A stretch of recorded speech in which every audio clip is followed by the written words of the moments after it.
Bibiliya iratubwira The Bible speaks abantu bose Imana yakoresheje all the people that God used, that God used. babayeho ubuzima wagira ngo bavumwe n'Imana. They had lived a life as if they were cast by God. N'abantu bashirwaga ku ruhande. Is there people who are set aside, bakabaho ubuzima bwa bonyine. live a lonely life? Uwitwa Cambridge yaravuze. A man called Cambridge said, dukunda kuvuga abandi tuvuga abacu. we love saying other people but not Muze our own. Cambridge yaravuze. This man Cambridge said, atarapfa before he died, ngo kimwe mu bimenyetso kizakwereka umuntu Imana yahamagare kugira icyo akora. that among the great signs that people call this ngo ni person, umuntu utinyuka icyo bita kubaho wenyine. he's a person who loves being idle. Uranyumvise? Are we together? kimwe mu bimenyetso Among the signs, kubera ko umuntu wese ahava akagera because a person wherever they go, atinya solitude, they hate solitude. atinya kuba They wenyine. love being idolized. Bishop, ikizakwereka umusore uzavamo umuntu, What will show a young man who become a man? ikizakwereka umusore uzagira icyo avamo, What shows a youth who become a great ntabwo agira man? inshuti 300. They don't have 300 friends. abasha kubaho They can wenyine. live alone. ashobora kuba mu cyumba bukarinda bwira wenyine, He can live in his own room for nta a few nights depression afite, without depression. kuko naho Imana Because itunganiriza that abantu. is where God manufactures you. Twavuze kare Yesu, We earlier spoke about ntabwo ari hano Jesus. mu nyigisho handi. Kare navuze Yesu We were speaking about Jesus. ku myaka 12 On his 12th year, yagiye mu rusengero ngo amara iminsi 3 bari muri débat théologique yanze kurangira. for 3 days in a tabernacle on a debate that was bari muri theological. débat théologique yananiranye kurangira iminsi 3. For 3 days in a theological debate that was ababyeyi bamubuze. the parents didn't find him. ariko ngo ababyeyi bamaze kumubona But when they found him, baramwe ati mwana wanjye wadukoze they ibiki. said, what did you do, my son? ati ntimuzi ko binkwiriye kuba mu nzu. That don't you think it's abidable for me to be in the uretse abahimba church? gusa Bibiliya tubwira ngo nuko uwo mwana hasi arakura ashimwa n'Imana, yubaha ababyeyi, yuzura umwuka we, yize kubaho wenyine. This child learned how to live alone, and he was grown in stature and in character. byamutwaye imyaka 18 For 18 years kugira ngo akore imyaka 3 gusa. to serve just for 3 years. ibyo mvuze uranyumvise? Did you understand? byamutwaye 18 It took him 18 years yicaye wenyine, sitting alone nta umuzi, without anybody nta knowing him, gatuti, without an nta altar, mateka, without a nta legacy, ndirimbo, without songs. kugira ngo mu myaka 3 Just for 3 years, asigaye yubatse he amateka. can leave a legacy behind. abakobwa n'abahungu Young boys and girls biteguye kugira icyo that bakora. are ready to do something. n'abantu bazi It is kwitandukanya, the people who need to separate atari themselves, ukora icyaha, not because it's a sin, ntamenye ntatahe za anniversaire zose. not to attend all the anniversaries. anniversaire zose wowe urazizi wowe. You don't have to go in all birthday abo parties. mwiganye kwihanika, Those who started together in Hanukkah, ubwo ni mu gihe cyanjye mu mbabarire po. in my own abo time. mwiganye kuri Kigali Parents, Those who started in KPS, abo mwiganye kuri hehenya hehe, those who started here and there. ugasanga ibintu byose warashyushye waragurutse nta kintu kimutabamo. You are up in the air, you are in every event. abadafite basigira abana niwe bahamagara bose. Those who don't have who to nanny the children, they live in you. barabizi ko uri available anytime. They know you are available anytime. nshuti yanjye ntabwo ariko bigenda. That is not how it goes. abantu bagira icyo bahindura mu buzima, Those who bring a difference in life, biga they kwitandukanya. learn to separate themselves. Abakorinto ibice 6 Corinthians chapter uhereye 6 ku murongo wa 12. from 12. Pawulo avuga ngo byose ndabyemerera, Paul says, I know I'm allowed ngo to do ariko byose everything, siko bingirira umumaro but njyewe. not everything is valuable for me. byose ndabyemerewe, I'm allowed to do everything. nemerewe kuba nk'abandi basore, I'm allowed to become like other boys. nemerewe kujya aho abandi bajya, I'm allowed to go where others go. nemerewe gukora ibyo abandi I'm bakora. allowed to do what others do. twavuze abatobora, When we speak about piercing, batobora amatwi bagatobora hose hakarangira, they pierce everywhere they bagatobora have. amazuru ndetse n'ururimi. They'll pierce their nose and tongues. nta tegeko muri Bibiliya ntaho byanditswe ngo And ntugatobora ururimi, they're saying there is no law that stops them from piercing. uretse ko byanditswe mu muco wacu, For it is written in our culture, byanditse muri valeur it's zacu, written in our values, kandi ahandi ho hose ku isi ni uko. and it is everywhere in the world. iyo ukeneye kwitandukanya When rero, you need to separate hari ibyo yourself, wiyima, there are some things you hari decide to ibyo not wiyima. do. There are some things you decide not to do. You love. nigeze kuba mu gihe kimwe nta kazi mfite, There was a time I was jobless. nta kazi mfite, I didn't have a job, ngomba kuba mu nzu, and I had to live in a house. kandi bitanyemerera gusohoka And it hanze. wasn't necessary for me to go out. nta wambujije bitanyemerera, I wasn't allowed to go kubera outside ukuntu hanze hari hameze. because of how the outside abajya was. batembera muri ibyo bihugu murabizi ukuntu hajya hakonja, ku buryo niyo bakubwira ngo ndaguhemba utari bujye hanze. It was in a winter season, and I wasn't allowed to Nta go kazi outside. mfite. I didn't have a job.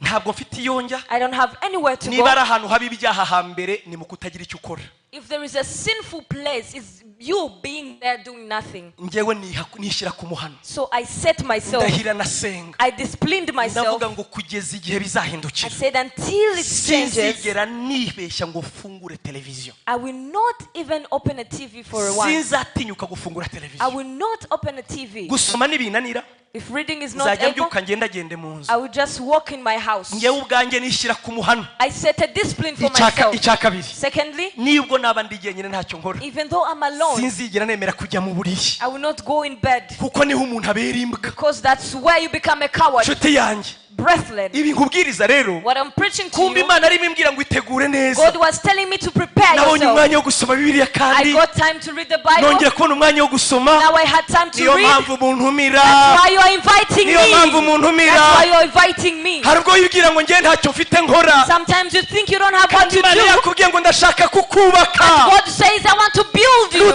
nubona akazi ntacyo If you have a uzabishobora job, you won't find time. ntabwo imana yakwanze God did not forsake you. bibiliya avuga ngo ukiranuka mu bike The Bible says if you're faithful in the azabasha small, gukiranuka mu you byinshi can be faithful in the much. kiranuka ni akazi Be ufite faithful, jobless. egera imana ni akazi ufite Get closer to God. koresha uwo mwanya mu kwiyubaka mu Use rugo your time to build your spiritual soma life. bibiliya nshuti ya Read your Bible, brethren. soma bibiliya Read your Bible. biga gupfukama Learn how to kneel. emera kuba wenyine Allow to be alone. kwitandukanya Separate yourself. kwirinda bireza Abstaining is purity. bireza It is purified. ni ukuvuga ngo temperance ni Restraining ukujya kure y'ikintu is going far from ni something. ukwirinda It's ikintu going farther from kandi yenda something. ucyemerewe And you are allowed to ariko do pastor that. kujya se mu kabyino kujya muri boite ni icyaha Is it a sin to go in a club? hari igihe ugeze murapfuka mugasenga When you mumbwize ukuri hajya habamo worship ra Is there worship in a club? mu bintu nyine nahombye sinigeze njya muri boite na rimwe njyewe Among the sindahabona things I missed, I never went to a club. kereka muri filime ariko sindahabona But I've seen it in just movies. njye ariko sibera kujya muri boite ukishima nyine hari abantu bigize ngo ni ba cool There are people who made themselves cool kids who nimuzi think they can go in mukobwa ngo clubs. ari cool toka kure That girl is cool. She's a cool kid.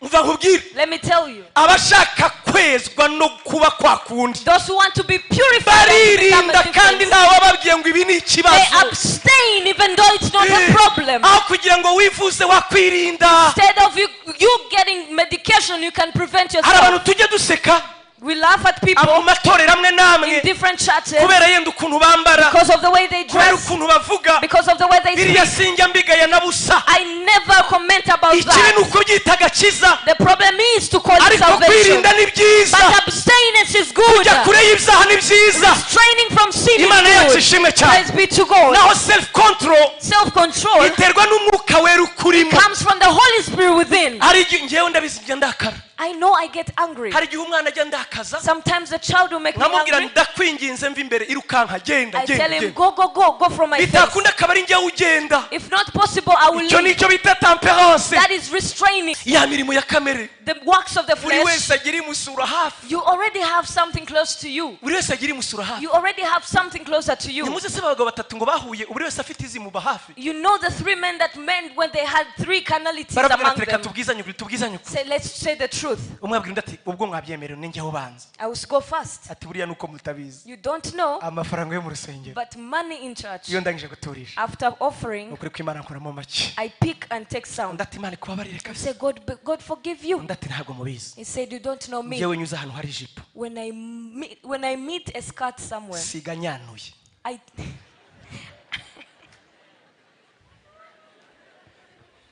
n'ijipo ndayitwara urumva icyo yavugaga iyo mbonye ijipo mba naguye iki cyongereza ntacyo azi mu mwihorere uwa gatatu rero the third, ati nanjye intege nkingira that I have this weakness. iyo numvise amagambo ndayavuga When I hear gossip, I speak. n'ibimuvuze ndabivuga I will also speak. buri wese agira abagara ati bamuba hafi bo kanyagwa Everyone has a works of byiza wakwirinda rero kandi na Yesu arabitubwira byiza nuko twirinda and Jesus says it's better to restrain. haleluya twige kwirinda Let us abstain. kwirinda bireza Purification comes from abstinence. biduhindura kuba abanaziri It makes us to become like Nazirians. kwigiza abantu b'abanyamugi cyane We have made ourselves the cool kids. ntitukigira za limite We don't have limits anymore. yaba mu myambarire Be it in the clothing, yaba mu mivugire be it in the way we speak, yaba ari aho tujya be it where we ngo go. nawe haguruka We can also ngo do muri abasore b'abasirimu that. You are civilized. ngo mujye ku Gisenyi You can go to mujye Gisenyi. kurya isi You can eat life. ntabwo mvuze ngo ntuzatembere I'm not saying you don't move, ariko wirinda mu byo ukora but byose abstain. turimo turasoza inyigisho yacu We are coming to an end of our sermon twatangiye ku wa gatatu that we started on Wednesday ivuga ngo guhagurutsa urubyaro that says rushyiraho itandukaniro mu gihe cyarwo raising a generation that brings a difference. twavuze ibintu bitanu We spoke of 5 steps bishobora gutuma uru rubyaro koko ruzana that itandukaniro can make this generation to bring forth difference. twavuze ko twarebye abantu twavuga muri We- giterane Imana yadushyira ku mutima ngo tuganire nabo I was looking at who God can put on my heart so we can share. hari abantu bakoze amateka There are people who left a legacy. mu gihe cyabo bakora ibintu In bidasanzwe their own time, they did tremendous things. notamano Yosuwa I talked about Joshua. yakoze amateka He left a legacy. twavuze Joseph We spoke of Joseph, wakoze amateka who left a legacy behind. Daniyeli yakoze amateka We spoke of Daniel, who left a ariko legacy. icyo Imana yashize ku mutima But what God placed on my heart ngo tuganire that we can share ni Pawulo na Timoteyo was about Apostle Paul and Timothy. twavuze ko ari bo Imana yashize ku mutima ngo tuzaganire muri iki gihe That was what God placed on my heart so we can share this time. kubera iki Why? twarabivuze ntitwabisubira inyuma We spoke about it, we can't reverse. Pawulo yari yasize Timoteyo aho bita muri Efeso Apostle Paul had left Timothy in Ephesus. aramubwira ngo usigare utunganye usubiza ibintu mu buryo And he said, I leave you behind so you can correct things. twavuze uko Efeso yari imeze We spoke about how Ephesus ntabwo hari was. ahantu hari It horoshye wasn't a good and simple place. niho ubwami bwa Satani bwari buri That's where the evil darkness empire aha was. muri Efeso In Ephesus, cyari icyicaro cya it Satani was the headquarter of the devil, ubwami bw'umwijima niho bwabaga where the darkness kingdom was. ariko abwira Timoteyo But he told Timothy, nagusizeyo I've left you he behind. kugira umuntu uhinyura ubusore bwawe Let no man despise your he youth. kugira umuntu ugukompleksa Let nobody give you complex ngo akubwire kuri muto and tell you you are young. impamvu ari we nahisemo The reason as to why I chose singira you abandi sigira and umurimo not choose others, ahubwo nkavuga but wowe I chose you nuko nkwizeye was because I have faith in you. ndakuzi I Timoteyo know you, Timothy. igice cya mbere In chapter 1, umurongo wa 4 verses 4, yaravuze ngo ukwizera kukurimo he said the faith that is in you kwabanje kuba muri nyoko unike was first in your mother Eunice kandi kukaba kwarabanje muri nyogokururo w'isi and in your grandmother Lois. igitangaje The amazing aba thing, badamu bombi nkunda kubacurika I always complain numva these women. nabacuritseho bacurukure I defer these women so you will niba ari correct nyina me. Lois hanyuma se nyirakuruza Lois cyangwa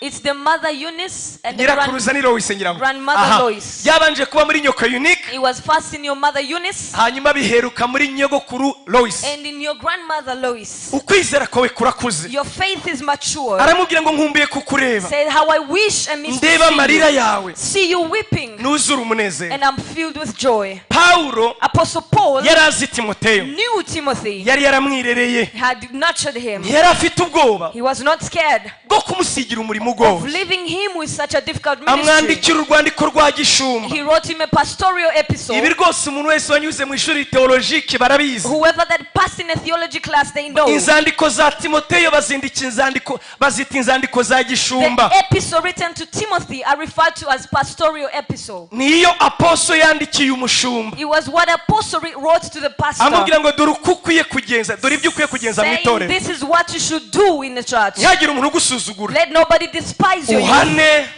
Curse, uteshe discipline, ushyire ku murongo rebuke, cyane nk'undi murongo wa 13 ibice bine especially 13 chapter 4 urwandiko rwa mbere rwa Timoteyo in the book of 1 Timothy. muri bibiri ijambo In the ry'Imana Bible, the word of God, yaramubwiye ngo kugeza igihe nzazira it says, until I return, ntuzarorere gusoma stop not to read. ntuzigere uhagarika gusoma Do not stop reading. kuko ibyo nibyo bizagira icyo bigu niho ukura imbaraga For zawe that's where you get your power. ujye usoma bibiliya Read your Bible. usoma abandi bakozi b'Imana ibyo banditse Read about other servants of God.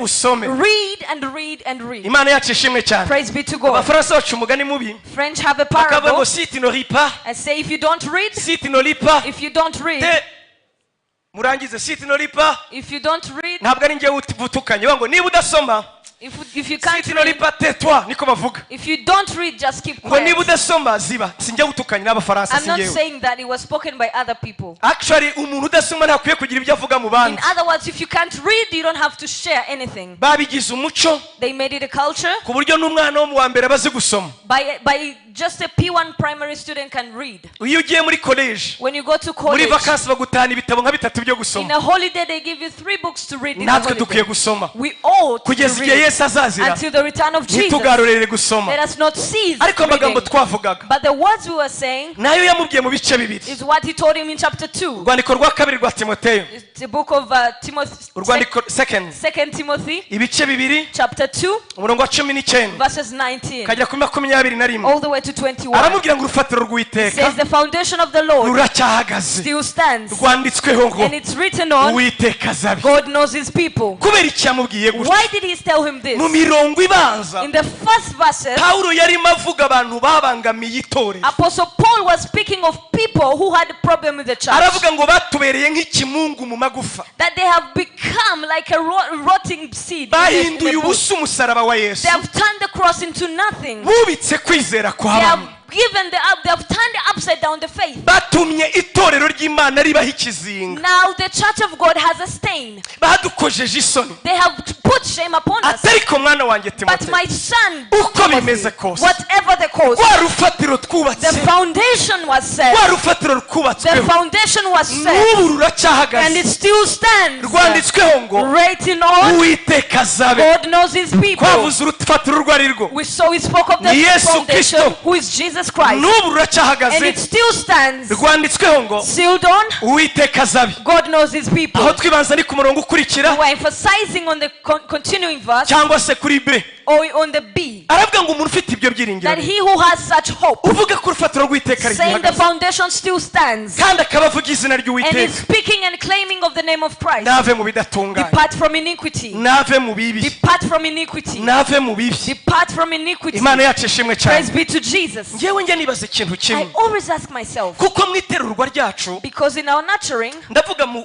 iterurwa ryacu ryo in kwizera our growing in spiritually, ngewe reka nivuge I'll speak about myself. nibaza ko bihuje n'abandi benshi I believe I connect with a mu by'ukuri mu bunch. iterurwa ryo kwizera kwacu In our nurturing in the faith, twabuze iby'ishingiro we didn't have the foundation ndavuga by'agakiza of salvation. amagambo tuvuga y'ishingiro The words we speak of, ntitwayasobanukiwe we didn't understand it. urugero nk'ijambo kwihana Example, repentance. ntabwo twasobanukiwe icyo We ari don't cyo understand what it means. ijambo agakiza Salvation, ntitwasobanukiwe we icyo ari don't know cyo what it means. ijambo ubuntu Grace, ntitwasobanukiwe we icyo ari don't know cyo what it means. ijambo kwizera Faith, ntitwasobanukiwe we don't icyo know ari what cyo it means. ijambo imbabazi Mercy, ntitwasobanukiwe we icyo don't ari know cyo what it means. umurimo wo ku musaraba The work done at the cross, we ntitwasobanukiwe icyo ari don't cyo understand what it icyo yesu signifies. yapfiriye Why did Jesus cry? ntitwasobanukiwe icyo ari cyo We didn't understand hari why. urugero nkunda gutanga There is an example I give. ni filime nabonye kera rwose It's a movie I watched long ago. tukijya mu budusobanuye When we used to watch films muri back za then, 2001 in 2001 around yari there. filime ya Jet Li It was a movie about Jet Li. gakuba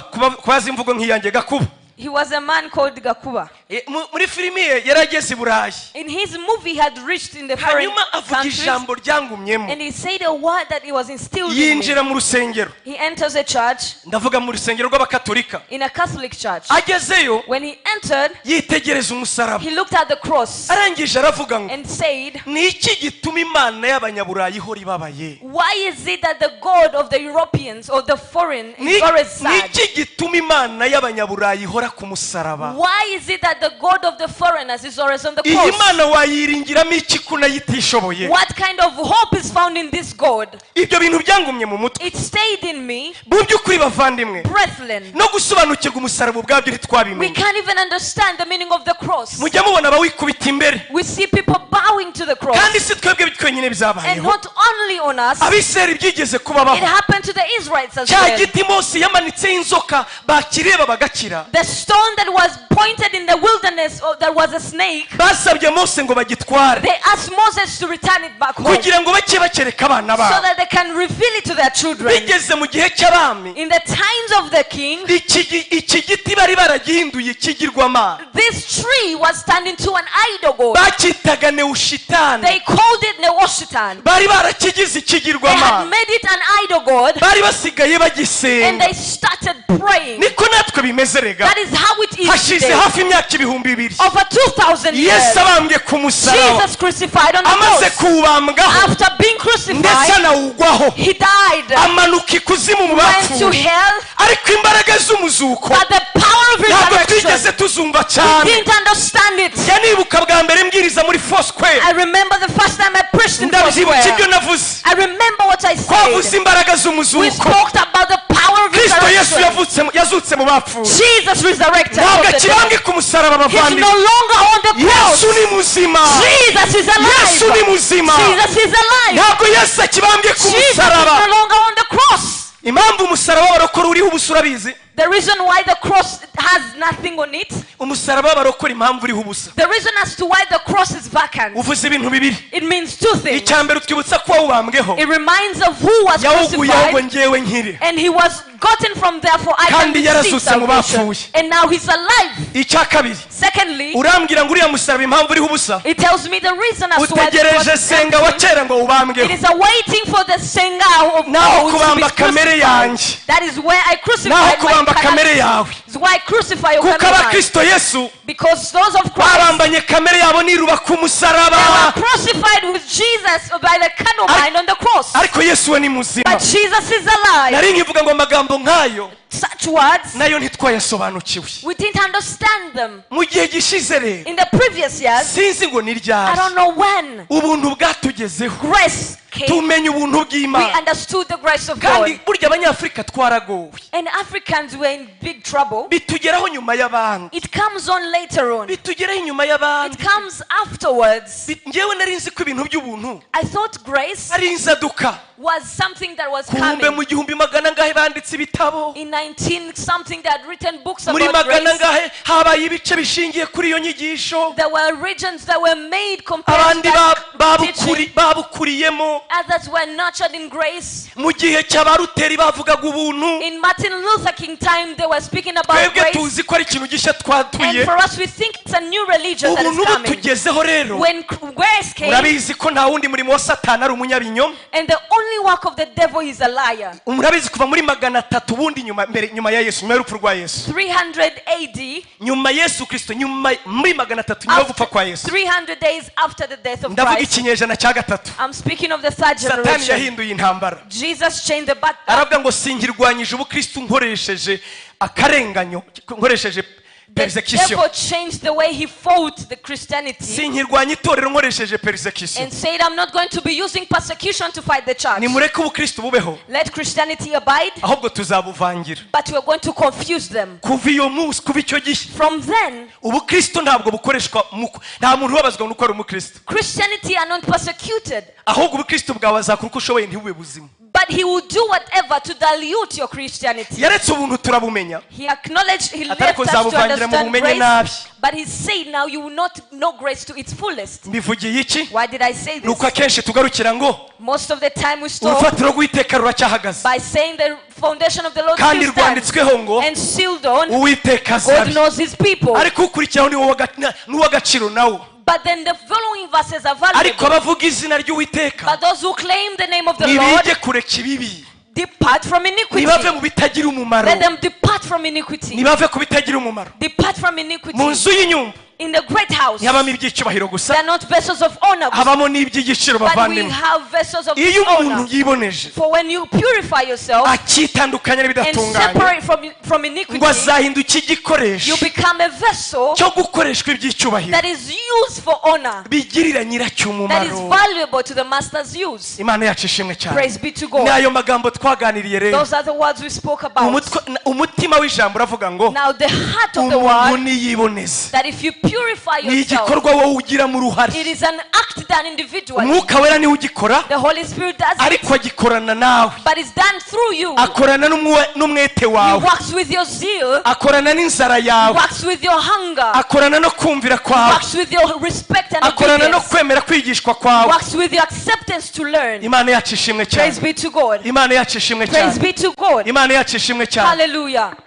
Sinzi niba mubizi ariko murabizi, mukiga mu ishuri, When we were back in school, tukiga mu ishuri, back when we were hari in school, abana twiganaga bazi ubwenge pe, the wise students we had in class. ariko icyo nabonye baturushaga kuruta ibindi, But the thing they had most, ba bana bari bazi ubwenge kurusha. those wise children, Nureba 80% 80% of them, hari icyo bakurushaga kuruta, they had something beyond. bakurushaga umwete wo kwiga. They had a zeal to study. Turemeranya Are we twese, together? murabyibuka? Are we together? Ugasanga ndibuka ngewe niga mu wa mbere, When I was in senior one, kuko natangire muri école technique, I studied in a technical school. bavuga ngo tujye kwiga icyongereza, They say we go to learn English ndarababeshera igifaransa, or French. tukavuga ngo kuko nabwo ngo igifaransa ngo kiri hose ngo seri ngo ni igifaransa ngo ntabwo ngo kiri cours professionnel, c'est ça. And we'll say that it's not a professional course. No bakatubwira ngo imitekerezo twari dufite ngo se ninjya kwinstara amashanyarazi nzabikora mu gifaransa. And we would have this mindset of like, if I'm going to set electricity, do I need French? Muri icyo gihe twe tuzi verbe nk'ebyiri gusa, We had like two verbs there. quand je pousse ici When I press here, la lampe s'allume, the lamp will go on. encore quand je pousse ici And when I press here, la lampe s'éteint. the lamp will go off. kirangirira aho ngaho. And that's it. Icy'ingenzi ni ukumenya ibyo As bingibi, long as you know those. ariko uko iminsi But igenda as time went by, nza gusanga n'akazi bagasaba mu I gifaransa. came to realize that we need to ask Abaturushije umwete those who had the zeal, bagize ubwenge they kuturusha. were wiser than us. Uzarebe b'abana b'abahanga, Look at the wise si students. uko ari abajeni gusa, It's not because they're geniuses, ahubwo babivana mu mwete baturusha. but they have the zeal that is pushing them. Ndagira ngo ubwire, ndabyibuka ngewe I remember niga muri secondaire, when I was in secondary, n'ubushize narabivuze, I even spoke about twagize it. umwete wo gusoma We Bibiliya, had the zeal to read the Bible. tukayisoma nk'aho turi We imfungwa, would read the Bible as if we were prisoners, tukayisoma nk'aho bazira ngo bazayitubaza. as if we're going to be questioned about it. Ndibuka inshuti yanjye I twabikoranaga, remember my friend, we used to read we the muri Bible. Bibiliya ye yaranditse ngo fini.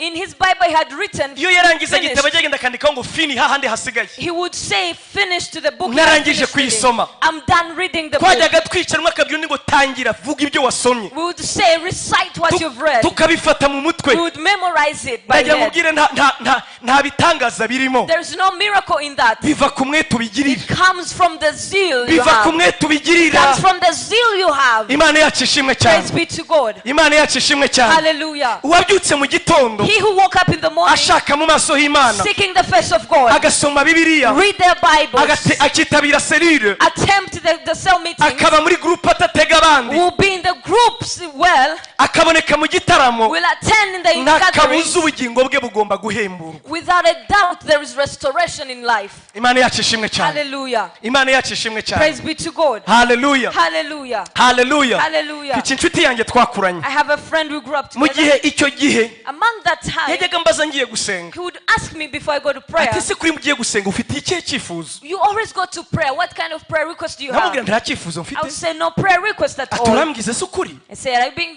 honest? Iminsi 5 nta cyifuzo? For 5 days, no prayer request. Ntoya ntacyo rwose, I would say no, nothing. ngiye gusabana n'Imana. I'm just going to have an intimacy Akambwira ati with ariko byo God. simbyumva neza. I say, I don't understand. Akomeza kumbona mbaho ntyo, He would see my lifestyle like that. ndamushimira cyane. I praise him. Hanyuma And then akambwira ati ngewe ibintu ukora simbishoboye, he says, I can't be able to do what ariko you nzajya do, nkora uko nshoboye mu gusenga kwawe ngiremo uruhare. but I will participate in your prayer life. Akangurira ibitabo akabinzanira, He would buy for me books and uzasoma read bino bitabo. them. Read these books. Nava mu gusenga After prayer, akambuza amahoro, he would tell me, mbwira bike mu byo wasomye. what have you learned? Ngewe sinshoboye kubisoma, I can't read, ariko mbwira bike mu byo but tell wasomye. me what you learned. Iyo narangiza gusenga After praying, yajyanaga kungurira basi ati basirya ngewe nkugurire kuko simbishoboye. he would bless and buy for me. Uyu munsi tuvugana, Today as we speak, uyu munsi tuvugana, today as we speak, sindabona umuntu usenga nkawe. I've never seen a prayer man like Ibyo him. mvuze murabyumvise? Are we together? Nanjye iyo nkeneye gusenga If I need to pray, mwicomekaho, I connect to him. mwicomekaho. I connect to him. Aba mu bihe byo gusenga bitarangira, He's in a prayer sigaye lifestyle. nifuza ubuzima bwe, I urge and need his life. iteka ndamubwira ngo ni wowe umeze utyo. I asked him, you're the one who was biva like ku this. mwete ubigirira. It comes from the zeal you ntabwo abandi have. bafite icyo bakurusha. They don't have anything beyond niyo what mpamvu you Bibiliya have. yavuze ngo umuntu niyiboneze. That if you purify yourself, umuntu niyiboneze. if you purify twavuze yourself, uburyo butanu rero umuntu we yiboneze. spoke of 5 phases of ngiye gusoza purity. n'ubwa nyuma. And I will end with the last one. twavuze uburyo butanu umuntu yiboneze. We spoke of 5 purity phases Bibiliya itubwira that the Bible speaks uburyo about. bwa mbere. The first phase, twavuze ko umuntu yibonezwa bikomotse ku mazi. we say the baptism purity. amazi niyo ya mbere yeza. The water that purifies. twasobanuye amazi icyo ari cyo. We spoke about what water is. Bibiliya nisobanura uko amazi atweza. And water signifies how water cleanses us. kwezwa n'amazi bivuze kwihana. Being purified by water means repentance. umurongo twagendeyeho The verse we followed 19 umurongo wa 4 mu byakozwe n'intumwa. in the book of Acts chapter 19 verses 19 umurongo wa 4. 19 verses 4. ubwo Pawulo yagiraga muri Efeso n'ubundi. When Paul came to Ephesus, abaza abigishwa ba Yohana. asked the disciples of John, mwabatijwe mubatizo ki? which kind of baptism were you baravuga ati baptized with? twabatijwe umubatizo wa Yohana. Say the baptism of John. ntimwagize nabi You did a good thing, ariko umubatizo wa Yohana but the baptism of John yababatije umubatizo wo kwihana baptized you the baptism of kugira ngo repentance, mwitegure kwakira uje so you nyuma. can prepare on who to come. Imana yacu ishimwe cyane. Praise be to God. twasobanuye kwihana icyo ari cyo. We spoke about repentance. tuvuga ko iyo umutima utihana That a heart that doesn't repent, n'Imana ntishobora kubona uko iwunjiramo. God cannot enter in that heart. niyo mpamvu Yesu yavuze That's why Jesus ngo said kwihana no kubabarirwa repentance and forgiveness bikwiye kubwirwa amahanga yose. should be preached to all nations. ubutumwa tuvuga The good news we speak buravuga about, ngo ni mwihana. it says repent. ibice 4 muri Matayo. In Matthew chapter 4, mesaje ya mbere yasohotse mu kanwa ka the Yesu. first message that came out of the mouth of Jesus, mesaje ya mbere yavuye mu kanwa ka the Yesu first message uttered out by yaravuze Jesus ngo ni mwihana. was saying repent. Imana yacu ishimwe cyane. Praise be to God. mesaje ya mbere yavuye mu kanwa ka The Petero first message from Peter's mouth yaravuze ngo ni mwihana. said repent. umwuka wera amanutse When the Holy Spirit inkota ascended, yabacumise mu mutima. there was a sword that intersected the barabaza heart. ngo bagabane data dukora iki? Said, what should we do? ni mwihana. Repent. kwihana rero Repentance niyo nzira ya mbere. is the first way, nicyo kintu cya mbere is the first umuntu weapon akoresha abonezwa that n'Imana. you use to purify yourself. kumeneka ku mutima. The brokenness of heart. kwemerera Imana intege nke zawe. Allowing God of your weakness. kudakunda ubuzima butatunganye urimo. Not loving the life you're living in. ukabwira Imana Tell God, ndarambiwe I am tired of this ndashaka life. guhinduka. I want to transform. niyo ntambwe ya mbere. That is the first step. cya kabiri bitubwira cyeza Second, that ni purifies amaraso. is the water. Bibiliya Blood. blood. Bibiliya tubwira ngo The Bible tells ngo us ntibishoboka that it is impossible ko habaho kubabarirwa for ibizaha there is forgiveness of sin hatabanje kumeneka amaraso. unless the shedding of blood. ibice 9:14 mu Baheburayo In the Hebrews chapter 9 verse ngo 7, nkaswa amaraso y'umwana w'intama. that instead being the precious blood of Jesus yatwejeje. that cleansed us. amaraso niyo yatwejeje. The blood cleanses. Yesu biratubwira ngo Jesus, the Bible tells us ngo amaze kumenya ko Imana that after understanding that God nta kindi gisubizo yabonye didn't find any other ngo solution uretse amaraso ye. except his blood. ngo nawe aravuga ngo Mana maze kubimenya mu He muzingo said that w'igitabo after acknowledging that in the yuko book, mu muzingo w'igitabo byanditswe that it kera is written in the book yuko wanyiteguriye that you umubiri have prepared a body for me kugira ngo amaraso yanjye so that yeze. my blood can cleanse. ngo nanjye mbera ko ndavuga nti And then I said, ndaje Mana here I am, Lord, nzanywe no gukora ibyo ushaka coming to do your will, kuko mu muzingo w'igitabo niko byanditswe because kuri it is njye. written in the book. nzanye amaraso yanjye I've brought my ngo blood yeze abatuye isi to yose. cleanse the people of the amaraso world. yatwejeje The blood that cleanses atubaraho gukiranuka kw'Imana. gives us righteousness of God. tubarwaho gukiranuka We kw'Imana are found righteous, ariko tudafite but we don't have it. intambwe ya gatatu. The third iyo step, tumaze kwezwa after n'amaraso being cleansed by blood, tumaze kwezwa n'amaraso after being purified by kwezwa blood, n'ikintu cya we gatatu are purified by the third ijambo thing, ry'Imana. the word of God. ijambo The ry'Imana. word of God. ijambo The ry'Imana. word of God. ndibaza ko twahawe umugisha abo twari kumwe kare Those who were blessed in the morning, twabivuzeho pe. we spoke about it. ijambo ry'Imana. The word of God. ijambo ryeza rite How does the word purify? riduha imitekerereze It mishya. gives us a renewal of mind. riduha gutekereza kwa Kristo. It gives us a mind that was in Christ, rigatuma tubona isi uko isi and gives us itagaragara. to see the world in a different nababwiye perspective. akantu mwandika. I told you something to burya write. isi ntabwo tuyibona uko iri. We don't see the world the way it is. isi tuyibona uko twebwe We turi. see the world the way we are. muzarebe abagabo bataza kundakarira aba YouTubers ngenda batinya I fear YouTube people. batuma ntabwiriza neza They don't make me preach in comfort. kubera ko ngiye kuvuga ikintu gifite umaro nkibuka ko bari bumbeshere akabura icyo bahindura title Sometimes they will change they make the title to be something else. kandi nanone turabakeneye ngo tuvuge ubutumwa And we need them to preach the gospel as well. reka ko ngako nkamire ku bwabo So I will swallow that. reka nta nosengerene What can I do? uza gusanga kuri title bavuze ngo Pastor Senga yavuze ngo abagabo kandi nibyo navuze so navuze abagabo You find the title now will be regarded to men. biragoye kubona umusore usambana It's difficult to see a man in adultery. yuko urabona ko nagufasha ngo dusenge You see, I've held your hands with buriya mu prayer. mutima yese avuga ati kiriya gipasiteri imana kiriya gipasiteri kubera ko we nta na rimwe abikora bikoze gusa Because of what is in their head, they thought something else. mu yandi magambo kuri we isi isa nk'uko ari In other words, the world is according to the way he is. isi ntabwo tuyibona uko iri We don't tuyibona see uko turi the world the way it is, but rather the way we are. ibyo muze murabyumvise Are we together? rimwe nkunda gutanga urugero pe I love giving examples. nigeze kuba ndi kumwe n'inshuti yanjye ari muri There's a time I was with my friend. yagiye gukora hirya yari inshuti yanjye twakonaga mu kazi He was a friend who was serving together. murabizi ko nkunda umupira nanone You know, I love football. murabizi neza Do you know that? kandi na Yesu arawukunda ariko nibaza And Jesus loves football as well. we hari uwavuze ngo impamvu awukunda ngo niyo mpamvu ategeka abawubatse ngo ntihubake hejuru ngo nawe ngo ajye areba buriya stade mujya mubona itwikiriye se That's buriya why we ngo na Yesu ngo have abareba an open air stadium for Jesus to watch the match. abatayikunda mwihangane mwarapfiriwe pe For those who don't love football, it's up to you. none tujya kurebana umupira So we went to watch football. uko tugiye kureba umupira When we want to watch, hari kuri iyi DSTV it was on a DSTV channel. none bakanyuzaho publicité Now they used to make ya publicity Guinness of Guinness. umugabo avuye ku kazi ananiwe This man was coming from work tired. yagera mu rugo akicara He would sit agafungura kabati and he would open his tie. bakamuzanira Guinness They would bring a Guinness akayifata akayisuka mu kirahure and he would pour it in a glass. ikameneka Pouring. ikameneka ikirahuri kikuzura ikameneka He's pouring and the cup is overflowing. noneho ngiye buri gihe nkahura nibaza ngo ariko iyi publicity umuntu ayikoze ni umuswa gusa I asked myself, whoever that made this an arimo aratwigisha kumena advertisement inzoga se is showing us to pour drinks. aratwigisha se kuyangiza What is he showing in this nibonye advertisement? kenshi mbaze ya nshuti I yanjye asked my friend. ariko uyu mugabo natari umuswa ngenda nizi itangazamakuru I started news reporting. journalism Jan- ni journalism I studied journalism. nakoraga n'uwo mwuga nyine And there was a news ariko uyu reporter. muntu ngewe se shobora kumuhikira ni I said- umuswa I can't give a gig to this man. What is arambwira he ngo se ngo doing? kubera He iki said, why?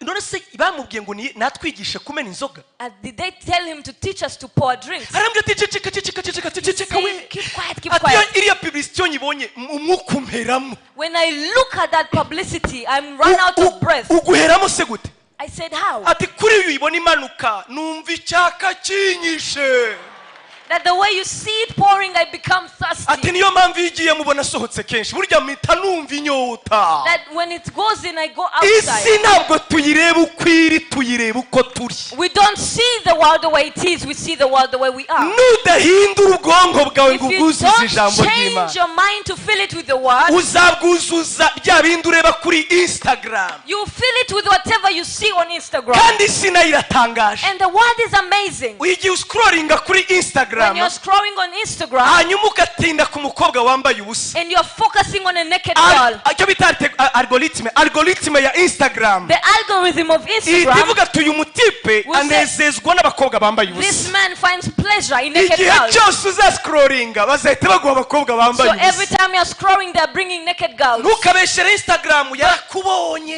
Instagram reads and understands you. algoritme nuko ikoze That is how the algorithm is. hari abantu ubundi batigeze bakora subscribe There are people who didn't subscribe kuri YouTube channel on YouTube channel. ariko niba ureba ukaba ureba Wazalendo n'urugero But if you're looking at Wazalendo frequently, Wazalendo TV when you're looking at Wazalendo igihe TV, cyose ufunguye YouTube every time you open YouTube, bazagupropoza Wazalendo they'll bring Wazalendo algoritme videos. ubwayo irabizi The algorithm is worked like icyo that. uhaza ibitekerezo Whatever byawe you feed your mind nicyo uhinduka is cyo what you're transformed to be. muribuka mu migani 20 se In Proverbs gatatu 23, umurongo wa 7 chapter 7, haravuga ngo uko umuntu atekereza that niko ari so as a man thinketh, ibyo so uhaza is he. ibitekerezo byawe What you're giving your ibyo mind uzahinduka is byo what you become. bavandimwe Brethren, ibibagoye twebwe tutagira what's troubling you that we don't have? ni ikintu cyitwa social media Social media. shitani igendesha amaguru That's a walking devil. ntituzayireka We are not going to stop ariko doing it, dukwiye kuba abantu but bitonda. we should be wiser. Naratangaye I was amazed. naratangaye I was amazed. abantu bose uzi bahimbye social media All people you see who are social media mu rugo influencers, rwabo nta smartphone ibayo. they don't have smartphones in their houses. Mark Zuckerberg Mark Zuckerberg mu rugo we nta smartphone nta doesn't kintu kimwe kiba mu rugo own a Niwe smartphone in wabyivugiye. his house. Uratekereza Do you imagine that? uratekereza Can you imagine ba that? bandi bose uzi b'abahanga All the wise people, the geeks, barabikoze ngo bagucuruze wowe they did it to sell to you, bakwica trying to kill you. barinda abana bakubwira ngo mwana wanjye ntukarebe kuri Facebook niwe wayikoze n'uburozi uzapfura ikigoryi. He's a Facebook creator, but he's telling his children do not use Facebook for Ariko it. yabihinduye ubucuruzi. And he's trying to sell that. Reka nkubwire Let me tell you, fata umwanya muto basi take time, gabanya kuri social media reduce social media, giramo akantu wongeramo ku ijambo ry'Imana change something and put in the ongeramo word akantu of gato God. ku ijambo ry'Imana Add on the word of kuko God, ijambo rireza because word purifies rikaduha kureba ibintu nk'uko Imana and it gives ibibona. us to see in God's Ibyo perspective. twabivuze cyane rero We spoke about that twavuze earlier. kwezwa n'umuriro. We said purifying by Aha fire. nirinze kuhajya I don't want to go in deep, ndabizi ngiye yose nagaruka. because if I go there, I won't come Reka back. twivugire icya nyuma Let's speak of the last. tutazi ko nacyo kijya cyeza We didn't know that purifies. cyitwa kwezwa no kwirinda. Ntabwo tubizi kwezwa no kwirinda. Purification brought by abstinence. Oya uretse kutibeshya oya ndagira ngo dukoreshe amagambo yose uko ari atatu: abstinence, Abstinence, self control self-control, na temperance. Ibyo simbizi. Temperance and temperance. bivuze mu byanjye abantu. Temperance And temperance. ndaza kubivugura za kubyumva. Voilà, igifaransa uravana ukimenye. Temperance Temperance. c'est ça. Yes. Icyambere The first, abstinence, abstinence, kwifata. is holding yourself. Ndibuka bazana agakingirizo. I remember when they brought condoms. Muribuka ijambo ryitwaga kuba. Do you know the word called kuba? Kwifata, Hold yourself, ubudahemuka faithfulness, n'agakingirizo. and condoms. Ubwo ni ubudahemuka. Ariko murumva ko ngewe nibuka hashize imyaka nka 20 ariko For ndacyabyibuka. 20 years, but I still remember that. Mu gifaransa nicyo rero abstenir cyangwa se That's abstinence. what's called abstinence. Imana yacu ishimwe cyane. Praise be to God. Muribuka Imana yategetse Mose. Ndabivuga amagambo make God soze. commanded Moses, Iramubwira mu bice bitandatu mu told kubara him in Numbers chapter 6, ngo hazabaho ubwoko bushya bwitwa abanaziri. there will be a new kind of people called the Nazareans. Abanaziri Nazareans, iramubwira ngo dore ikizaba kibaranga. this will be something that classifies Ni them. abantu bazaba bakuwe mu bandi. They will be the chosen, Swat nabibasabye ngi Uwiteka nabitegetse ko ariko bigenda either be me, God commanding them, cyangwa se nabo ubwabo babyihitiye. or them choosing it for themselves. Abanaziri bazaba ari bantu ki? What kind of people will they be? Icyambere First, bazirinda gukora ku kintu cyose gisindisha they will abstain from any alcoholic drink. no kurya ku mbuto zivamo vino ntibari And babyemerewe. any seed that comes forth, wine, they were not Icya allowed. kabiri. Secondly, Bagombaga kwirinda intumbi. they had to abstain themselves from dead people. Abantu bapfuye ntibagombaga gukorwa niyo yaba ari nyina wapfuye ntiyagombaga kumwegera. Be it his mother dying, he was not supposed to come close to them. Icya gatatu, Third, bagombaga kutogosha umusatsi. they never had to cut off their hair. Bagombaga kuba ari abantu bashyizwe kure y'abandi. They had to be people set far from other people. Ngira ngo umuntu tuzi kuruta abandi muri Bibiliya w'umunaziri ni Samson. We know Samson as a great Nazarian. Ise Imana bimusabye na nyina batarabaho. God asked him before his mother and father were there, Kubwo umurimo yagombaga gukora. because of the work he had to do, kubwo navuga ngo ikize kubwo umuhamagaro ari ku mutwe wa Samson. because of the calling that was on the head of Samson. Na nyina ntiyagombaga gukoza igisindisha ku munwa. And the mother didn't have to drink any alcohol. Niyo twitinde akavuga ngo nayitwitiye natwaririye inzoga yagombaga kuyinywa. Even though he had cravings of alcohol, he was not supposed to take, Kubera umuhamagaro wari kuri Samson. because of the calling of a Samson's Kugira head. ngo ashobore gukora icyo For gikorwa him to be able to do hari that, ibintu rimwe kabiri gatatu yagombaga there is kwifataho. 1, 2, 3 things that he had to abstain abstain from. akabyirinda, He would abstain from them. atari uko yenda ari n'icyaha, Not because it's a sin, ahubwo kubera ko wari umunaziri but because he's a Nazirian. bikamufata kwirinda. And it would stop him from doing such Imana yacu things. ishimwe cyane. Praise be to God. Abantu Bibiliya iratubwira The Bible speaks abantu bose Imana all yakoresheje the people that God used, that God used, babayeho ubuzima wagira ngo bavumwe n'Imana. they had lived a life as if they were cast by Ni God. abantu bashyirwaga ku Is ruhande there people who are set aside, bakabaho ubuzima bwa bonyine. live a lonely life? Uwitwa Cambridge yaravuze, A man called Cambridge said, dukunda kuvuga abandi tuvuga abacu. we love saying other people but not Muze our own. Cambridge yaravuze This man Cambridge said, atarapfa before he died, ngo kimwe mu bimenyetso kizakwereka umuntu Imana yahamagare kugira icyo that akora among the great signs that people call this ngo ni person, umuntu utinyuka icyo bita kubaho wenyine. he's a person who loves being idle. Uranyumvise? Are we together? Kimwe mu bimenyetso Among the signs, kubera ko umuntu wese ahava akagera because a person wherever they go, atinya solitude, they hate solitude. atinya kuba They wenyine. love being idolized. Bishop, ikizakwereka umusore uzavamo umuntu, What will show a man who, a young man who become a man? ikizakwereka umusore uzagira icyo avamo, What shows a youth who become a great ntabwo agira man? inshuti 300. They don't have 300 friends. Abasha kubaho They wenyine, can live alone. ashobora kuba mu cyumba bukarinda bwira wenyine, He can live in his own room for nta a few nights depresiyo afite, without depression. kuko naho Imana Because itunganiriza that abantu. is where God manufactures you. Twavuze kare Yesu, We earlier spoke about ntabwo ari hano Jesus. mu nyigisho handi, kare navuze Yesu We were speaking about Jesus. ku myaka 12 On his 12th year, yagiye mu rusengero ngo amara iminsi 3 bari muri débat théologique yanze kurangira. for 3 days in a tabernacle on a debate that was Bari muri theoretical. débat théologique yananiranye kurangira iminsi 3. For 3 days in a theological debate that was Ababyeyi never coming bamubuze, to ababyeyi its end. bamubuze. The parents did find him. Ariko ngo ababyeyi bamaze kumubona But when they found him, baramwe ati mwana wanjye wadukoze ibiki? they said, what did you do, my son? Ati ntimuzi ko binkwiriye kuba mu nzu. That don't you think it's abidable for me to be in a Uretse abahimba church? gusa Bibiliya atubwira ngo nuko uwo mwana hasi arakura ashimwa n'Imana, yubaha ababyeyi, yuzura umwuka we, yize kubaho wenyine.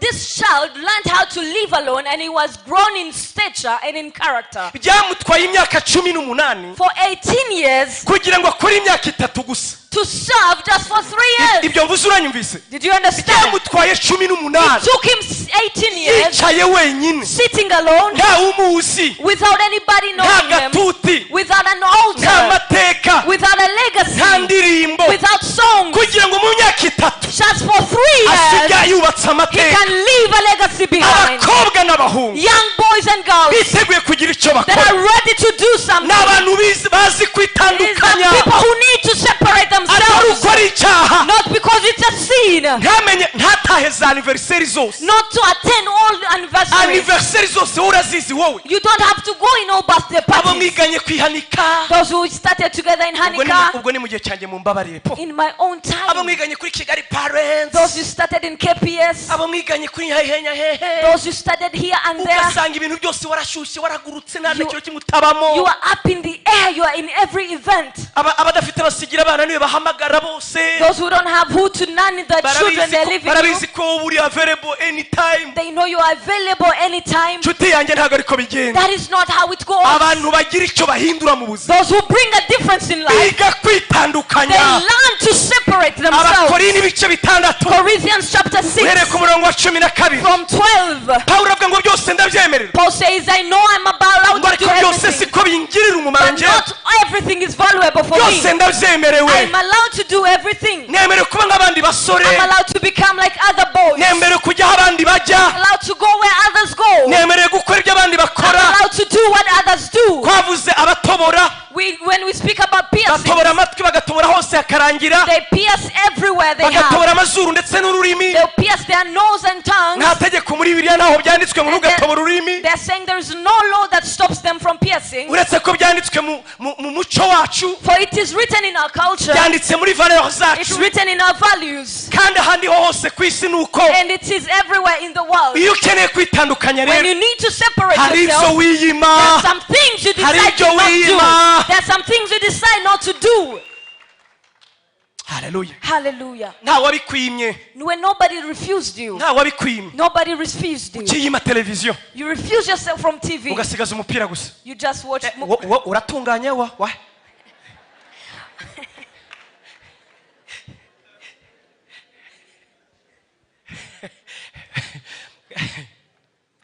njya nibaza ko mu ijuru abantu bazakirana n'abamarayika niko ntekereza ariko ntibyanditse I believe in heaven there will be a match of angels and humans. nsengera Messi ngo azaba arimo I pray that Messi will be there. iyo ni blague That was just a joke. nshuti zanjye Breathless. ukiyima ibyo ukunda You refuse yourself from some things you love. nigeze kuba mu gihe kimwe nta kazi mfite There was a time I was jobless. nta kazi mfite I didn't have a job. ngomba kuba mu nzu And I had to live in a house. kandi bitanyemerera gusohoka And it hanze wasn't necessary for me to go out. nta wambujije bitanyemerera I wasn't allowed to go outside kubera ukuntu hanze hari hameze because of how the outside abajya was. batembera muri ibyo bihugu murabizi ukuntu hajya hakonja ku buryo niyo bakubwira ngo ndaguhemba utari bujye hanze It was in a winter season and I wasn't allowed to Nta go kazi outside. mfite. I didn't have a job.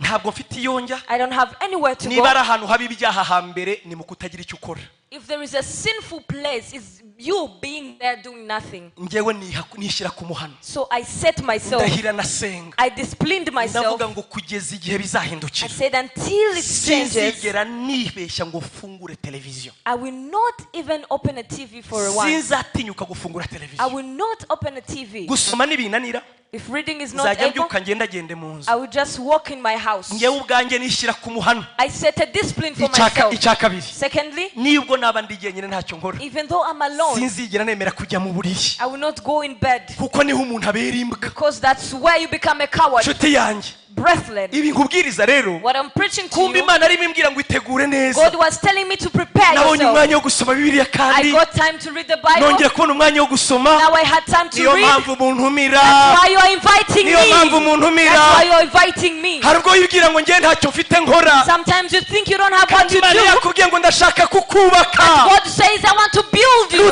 nubona akazi ntacyo If you have a uzabishobora job, you won't find time. ntabwo imana yakwanze God did not forsake you. bibiliya avuga ngo ukiranuka mu bike The Bible says if you're faithful in the azabasha small, gukiranuka mu you byinshi can be faithful in the much. kiranuka ni akazi Be ufite faithful, jobless. egera imana ni akazi ufite Get closer to God. koresha uwo mwanya mu kwiyubaka mu Use mwuka your time to build your spiritual soma life. bibiliya nshuti ya Read your Bible, brethren. soma bibiliya Read your Bible. iga gupfukama Learn how to kneel. emera kuba wenyine Allow to be alone. kwitandukanya Separate yourself. kwirinda bireza Abstaining is purity. bireza It is purifying. ubundi ayo magambo yombi aratandukanye These two words are different. hari icyongereza gikoresha temperance There is a language in English that uses icyongereza simbizi nakureka navuga igifaransa restraint.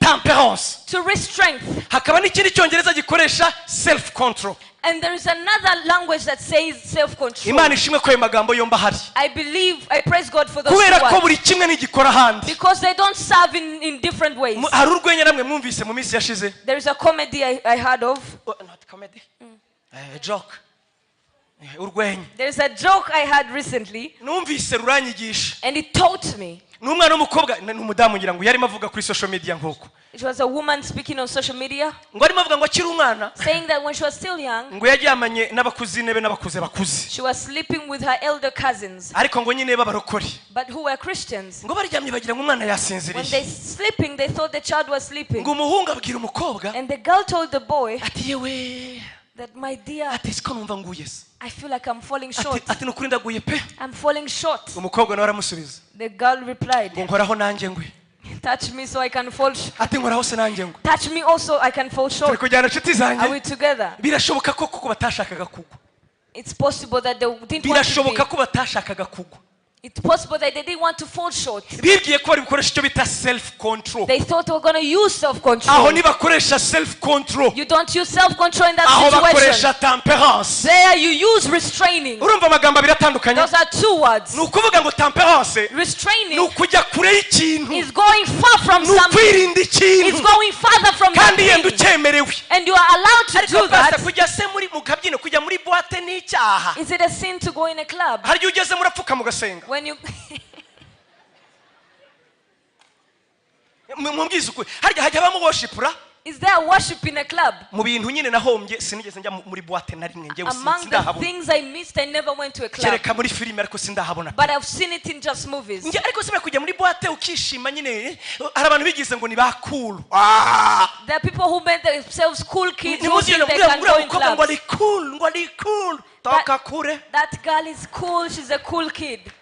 umva nkubwire Let me tell you. abashaka kwezwa no kuba kwa kundi Those who want to be purified and become a baririnda kandi difference, ntawe bababwiye ngo ibi ni they ikibazo abstain even though it's not a problem. aho kugira ngo wivuze wakwirinda Instead of you getting medication, you can prevent hari yourself. abantu tujya duseka We laugh at mu people matorero amwe n'amwe in different churches kubera yenda ukuntu bambara because of the way they kubera dress, ukuntu bavuga because of the way they biriya speak. sinjya mbigaya na busa I never comment about ikibi ni that. uko byita agakiza The problem is to call it ariko salvation. kwirinda ni byiza But abstinence is good. kujya kure y'ibyaha ni byiza Restraining from sin imana yacu is good. ishimwe cyane Praise be to God. naho self control Self-control iterwa n'umwuka wera ukurimo comes from the Holy Spirit within. hari igihe ngewe ndabizi njya ndakara I know I get angry. hari igihe umwana ajya ndakaza Sometimes the child will make me nkamubwira angry. ndakwinginze mva imbere irukanka genda I tell genda him, genda go from my face. bitakunda akaba ari njyewe ugenda If not possible, I will icyo leave. nicyo bita temperance That is restraining. ni uzi uko ugira umujinya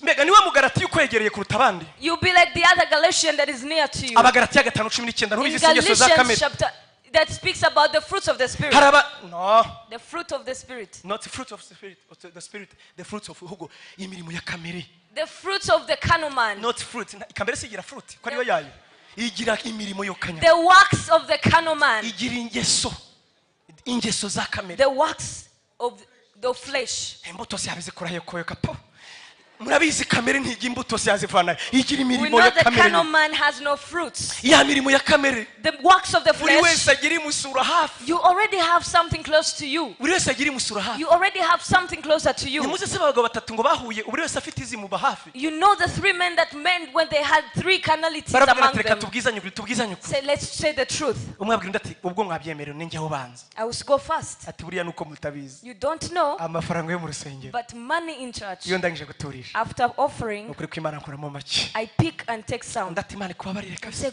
God forgive you. undi ati ntabwo mubizi He said, you don't know me. njyewe nyuze ahantu hari ijipo When I meet a skirt somewhere, siga nyanuye I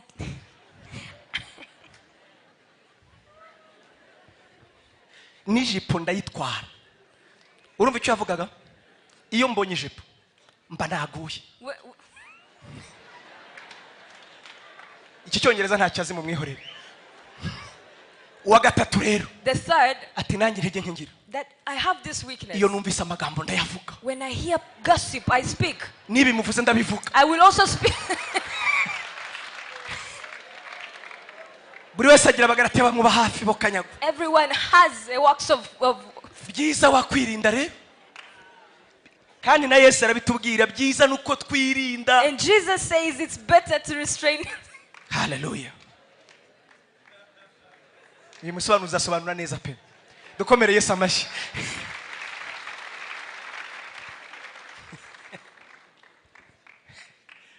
haleluya Hallelujah.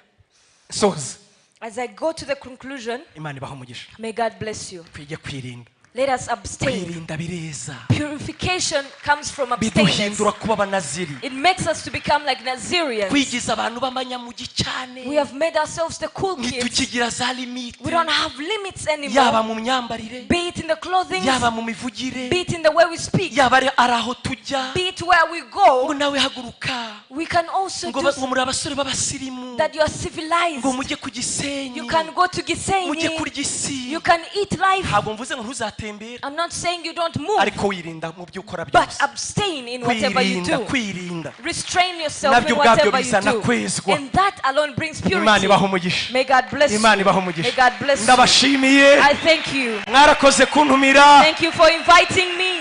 mwakabyara mwe mwaba youtubers mwe YouTubers, nyabuna ntimushyireho izi ngero ngo barizo muhindura ubutumwa don't make these mbasabye imbabazi examples. mwokabyara mwe I beg of you. mwihangane mushyireho ibyo navuze urugero ntaba ari rwo mubanza Don't start with examples. mwanyemereye niba ari ibyo ntimuzongere kureba nuze zabo sibyo tubavireho indi imwe niba batubeshyera If they lie, we are going to ariko stop mwebwe nababonye watching. muri abana beza imana ibaha umugisha May God bless mwarakoze you. mwarakoze Thank you very much. yesu abaha umugisha yesu May abaha God umugisha bless you.